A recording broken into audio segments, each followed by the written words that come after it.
What's up, y'all? It's your girl Phoenix Novell, and thank you so much for tuning in again to another Musicians on Gigs episode. I want to let you guys know that I have finally finished my 2022 art and astrology calendar. I'm very excited about it. This actually showcases my 14-piece collection, and it is now on sale on my website, so yay. The really cool thing about this is that I've never seen anything like it. This is a calendar, number one, that shows my original art, of course, but it gives you all the details and information about what's happening astrologically. Like, you know, when there's a full moon in Pisces or a new moon in Libra or solar eclipse or a lunar eclipse. Also, the regular holidays. Up here you'll find information about, just a little bit of information about each zodiac sign. And in the middle you'll see a piece of my artwork. Very excited to present this to you guys because it took a little bit of time to do, but I'm very, very happy with it. So make sure you check out my website and you'll see the price. You're responsible for shipping as well. So again, I'm only shipping this within the USA. I'm so sorry. But right now with COVID and everything, I don't want things to get backed up and then you don't get your calendar until the middle of 2022, right? So thank you guys for supporting me. Yay, it's finally done. And you can see a little bit more info on my website, okay? Also, I have my prints available.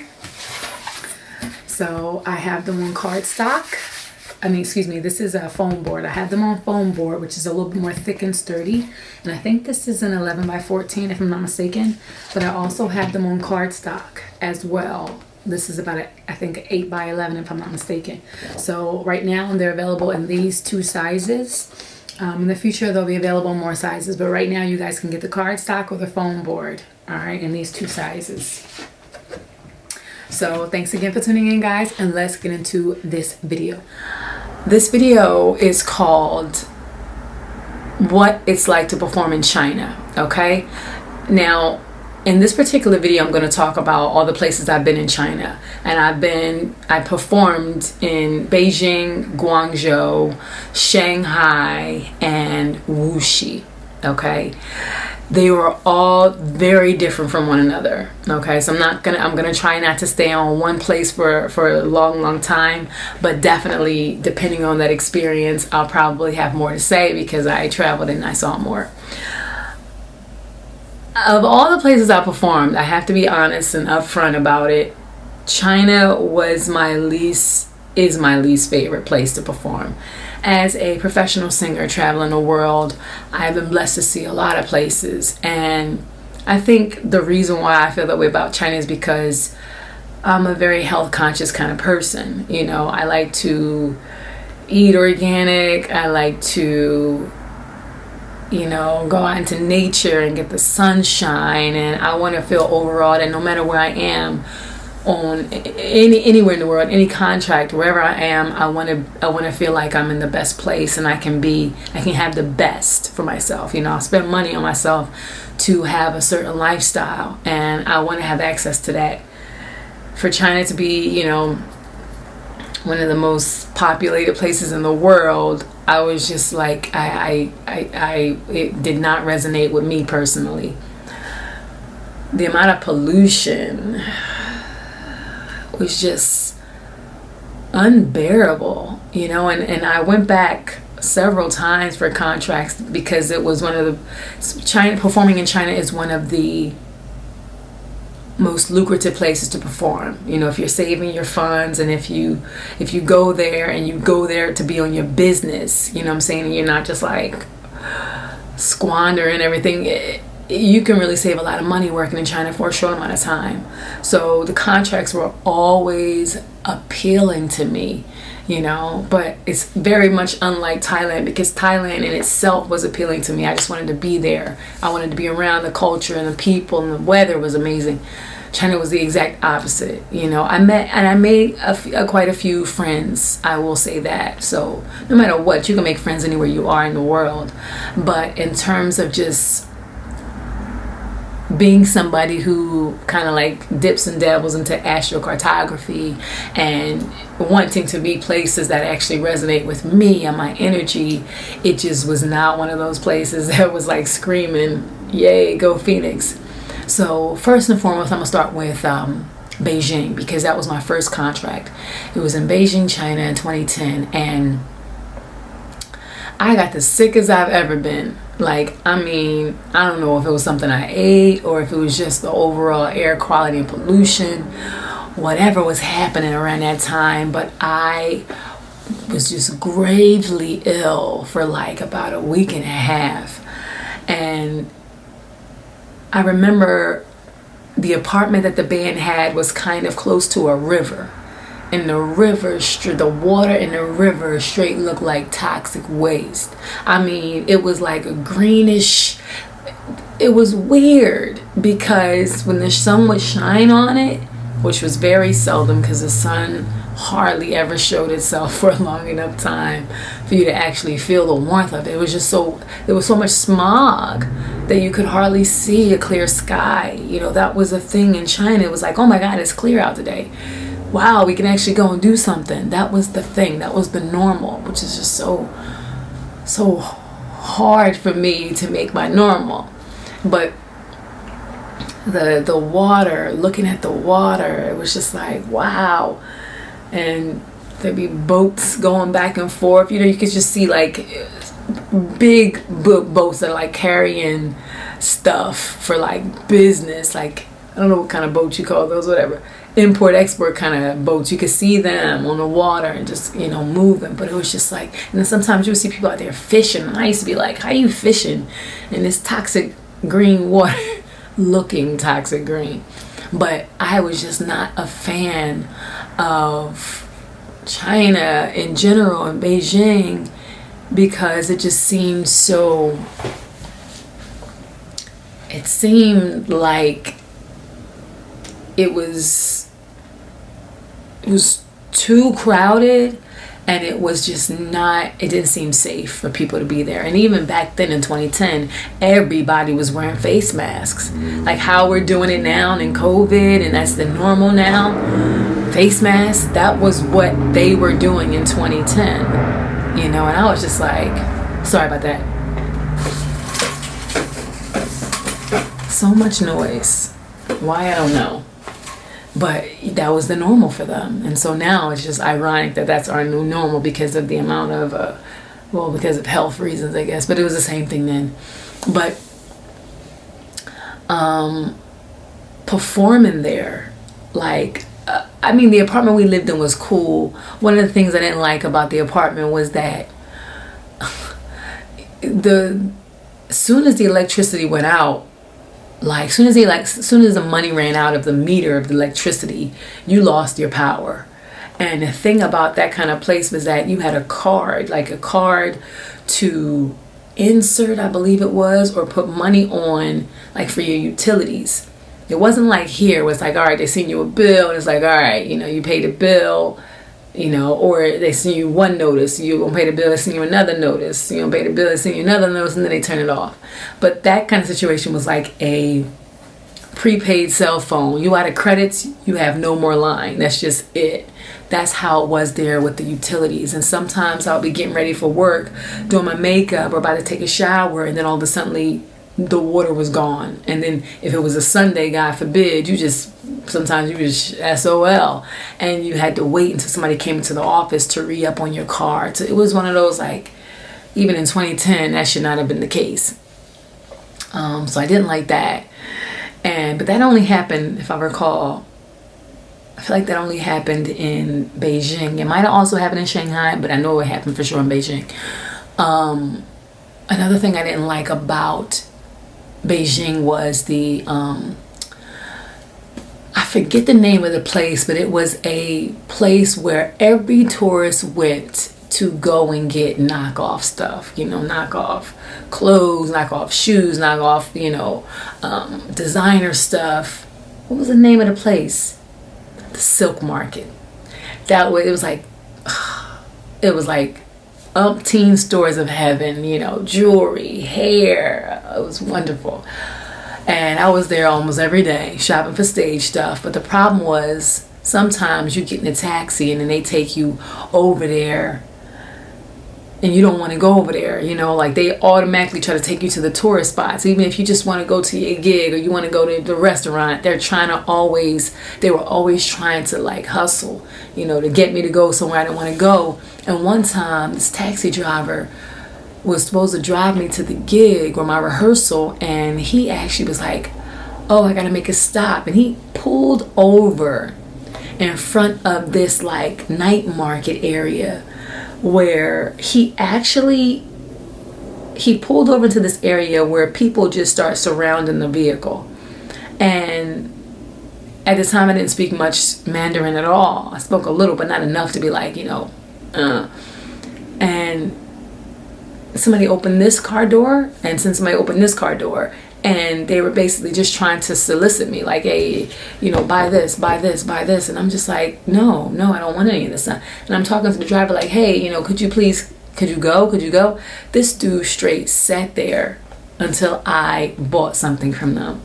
And after that happened, I was completely turned off of China. It was just like, all right, you know, it's one thing for people to try to sell you something. It's another for there to be kind of like a conspiracy to force you into it. And it was just like, I felt really taken advantage of. I felt like, you know, they saw me as a tourist and assumed, oh, you must have money to blow, so let's go. And, you know, I felt threatened. I was like, all right, you know. Now, when it came to performing there, I would say they like to party. You know, Chinese people like to get down and enjoy the music and dance and have fun because they work their asses off. You know, Chinese people will work and they'll grind and they'll hustle and get that money, but they also like to enjoy themselves and they spend money and they'll tip you well. I remember one time, like, one of the biggest songs that they liked me to sing was No One by Alicia Keys. And anytime I did it, they was always tipping me. I did not like when I was working there, people could still smoke in the clubs. You know, this was one of them clubs you could smoke. So guys would be in my face with a cigar, like, and there with the stage was really small that we performed on. Guys would dancing, cigar on one hand. Oh my God, the smell of a cigar on one hand, and then they just got their arm around you and other, and you just be like, this is so that was one thing that I remember, because I was just like, I can't stand performing at this place because I have no buffer. You know, the stage is too short, and then by the time it's time to actually move around and dance, the customers will have a problem coming up there and jumping up there with you with their cigarette in one hand or, you know, cigar on one hand, and then they all up in your face, blowing in your face. So I didn't like that part, you know. I learned some Chinese songs, I performed them, and they went crazy. They absolutely enjoyed the fact that you took time to learn their language and their favorite songs. I sang The Moon Represents My Heart. 你为我爱你有多深，我爱你有几分. Beautiful song. It's about love, you know, it's about connecting with somebody. It's about showing and expressing your emotions to somebody. And I sang it, and all of the, like, especially the more mature people, they were just dancing and loving it. So that made me feel good. So that was my Beijing experience. Overall, I was not a fan of it because I just felt like this particular venue, it was just, they didn't market it well. I would say they didn't market us well. And I felt like being in Beijing, I felt like it was easier for me to be taken advantage of there. And I didn't like the fact that it was just so polluted in Beijing, just extremely polluted. My experience in Wuxi, that was my last experience in China, and I actually liked it a lot. I liked it a lot because it felt the most, no, that's not true. It felt a lot like Guangzhou, which is another Chinese experience I had. And what I mean by that is that it didn't feel like I was in China. You know, when I think of China, I think of Beijing because I believe like Beijing is like the business part, the business kind of look of China, whereas though it's not so modern. Guangzhou and Wuxi seem very modern to me, where you can get these newer apartments or whatever, and there's a lot of tourists and people who live there and have businesses there. And I just felt like the feel of it, it made me feel like I was in the States. I don't know how to describe it, but it felt like I was around many more people who spoke English and a lot more younger people. The pollution wasn't nearly, and I'm talking about Wuxi, but I'm also talking about Guangzhou, so I'm gonna just merge them together. Wuxi's pollution wasn't as nearly, you know, in your face and apparent like it was in Beijing. And the area that I lived in and performed in, it felt like a little city of its own. It was like very, very peaceful, very homey, very modern. And you know, you could go outside and you could see people outside practicing Tai Chi together in the morning, which is a thing that you can find in China, random places where it was just like there was this community kind of thing that you felt. I enjoyed Wuxi because maybe also because performing there, the venue that I worked at was a newer venue and it was predominantly targeted towards younger, more like hip kind of people. The music we played reflected that, and the way that they promoted us in the club reflected that as well, which makes a big difference because you feel like, all right, yeah, you know, I can say what I want to say, you know, I don't have to think about, oh, I'm going to offend somebody. I still performed Mandarin songs and the classics, but it was much more, it was the urban stuff, you know, it was the stuff that kind of like younger people would like. Wuxi was clean to me, you know, it was, I mean, I still didn't drink any spigot water, but like I said, what I found to be the case in Wuxi was that there were more foreigners who were there, who opened up their own businesses. And because of that, you know, they had things on the menu that you could find back home, you know, as well as supermarkets that you could find, maybe not necessarily back home, but like in places like Singapore or it wasn't just little Chinese shops that only sold Chinese stuff. There was actually stuff that, oh my God, I recognize this. Or they had like markets that were more organic, but they carried stuff like a Whole Foods. So they had their own versions of like Whole Foods or like Trader Joe's kind of stuff. So I was still able to find almost everything that I wanted there, you know. I mean, the thing about China is the thing about China is that you're still gonna get your 4 seasons pretty much, which I don't like. You know, so I left Philly in the first place. You know, I don't like the cold. You still get that over there. I don't think it was snowing. I don't think it snowed. I can't remember. I don't think it snowed though, but I'm talking about cold. I didn't like that. But I did like, I got to see the beautiful weather. I got to see the sunshine. I got to actually experience summertime. And there were places I found like yoga spots. And because there was a lot of foreigners there was a lot of foreign expat kind of communities and groups that you could find and hang with, which was awesome because that's what you want. You know, you want to be around people who look like you or talk like you when you're on the stage, like when you're not performing sometimes. Now let me move over to Wuxi. Wuxi was amazing. I mean, amazing. I think that was the first place I actually found, Guangzhou. Guangzhou was amazing. And it was the first place I actually found where I could go and find like volunteer work. Because I like to look for places where I could like just like have a tourist experience, but also sometimes I want to volunteer and like just do stuff that's not music related, because that's all I would do really. And I found a few volunteer places, And it was amazing to actually just go and give back and spend time with these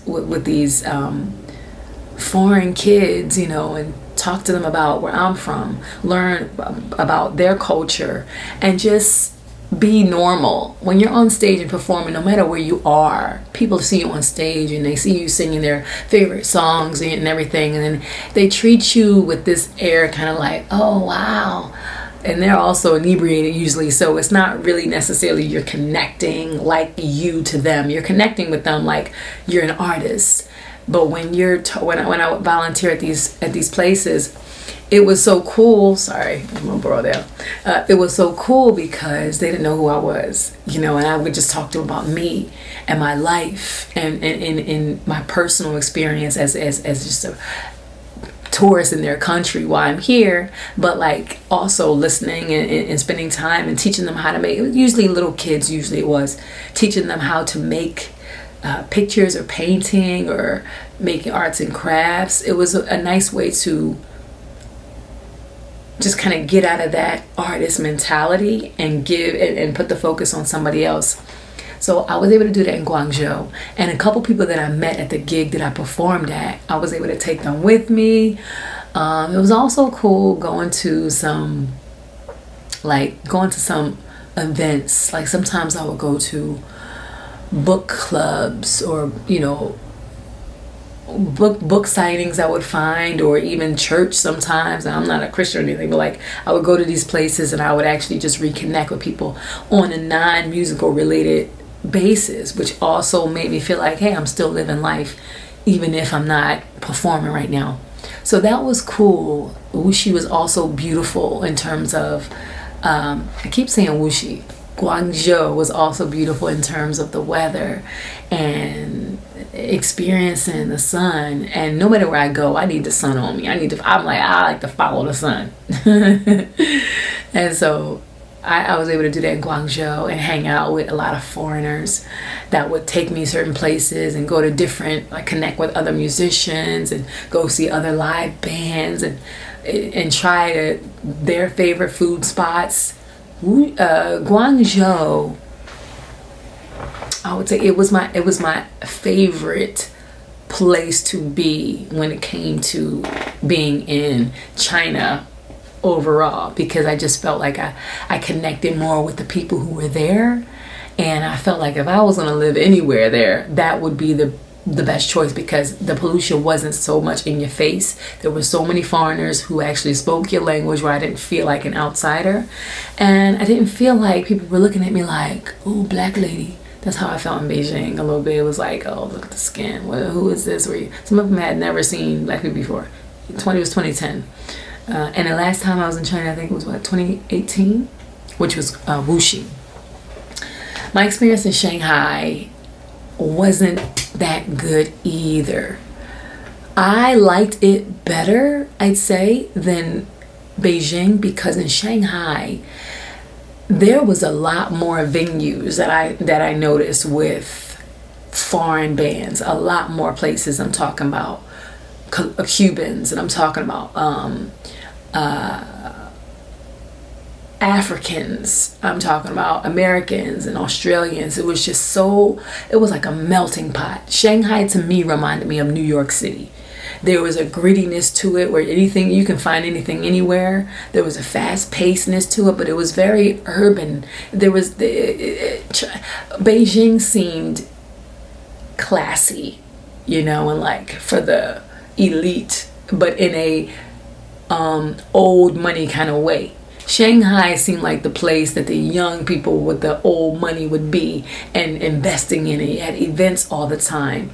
It was still foggy and you know, it wasn't all, it didn't feel like Guangzhou to me in terms of the amount of pollution. Like, it was still very much like Beijing in the sense that you didn't see the sunshine all the time, and you could, the air quality would just keep you in the house a lot of the times. But when you went out in the street, when you felt it, there was a fast-paced vibe that you felt.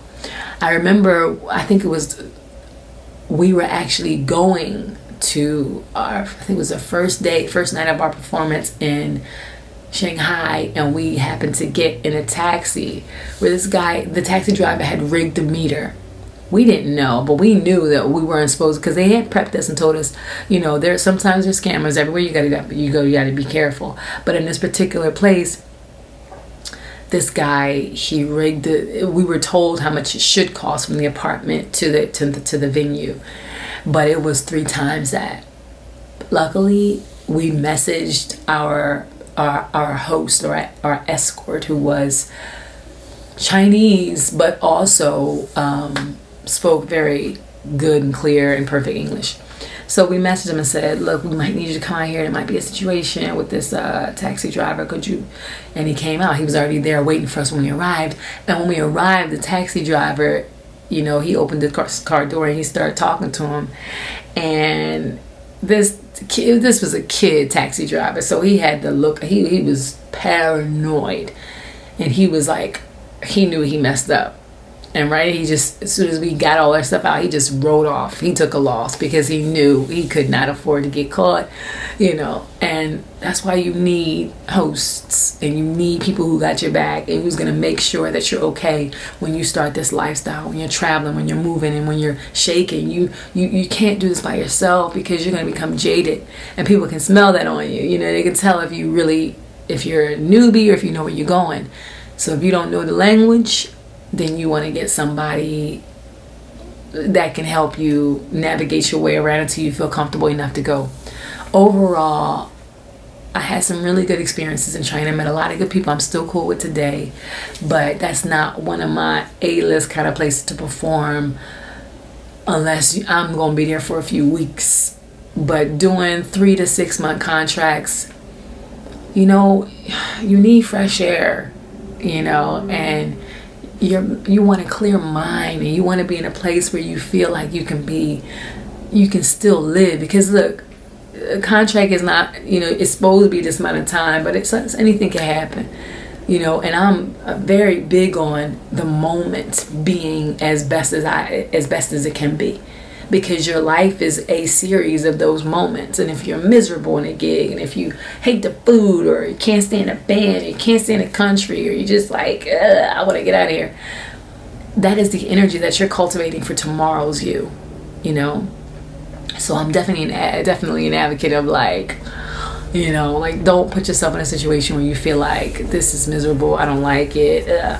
But that was my experience of China. Not a huge fan of it. Met a lot of great people. There was a lot of cool venues to perform at, but overall, it wasn't really to my liking in terms of my energy wise. Alright, so I hope you guys like this video, and I hope you learned something new about these different places. Yeah, the best one was Guangzhou. I say Guangzhou, Wuxi, Shanghai, and then Beijing, if I had to put it in order of, like, favorites to leastest. All right, peace out, y'all. Tune in and stay tuned for the next one. Okay, once again, if you guys want some prints, they are available. Cardstock, 8x11 all the way up to 11x16. So let me know if you want some, and I will make sure that they are autographed and signed, and I can leave a message for whoever you want. I can personalize it if you want to send this to somebody else as a gift. I can also personalize that too. All right. So thanks again, guys, for supporting me, and I will see you soon.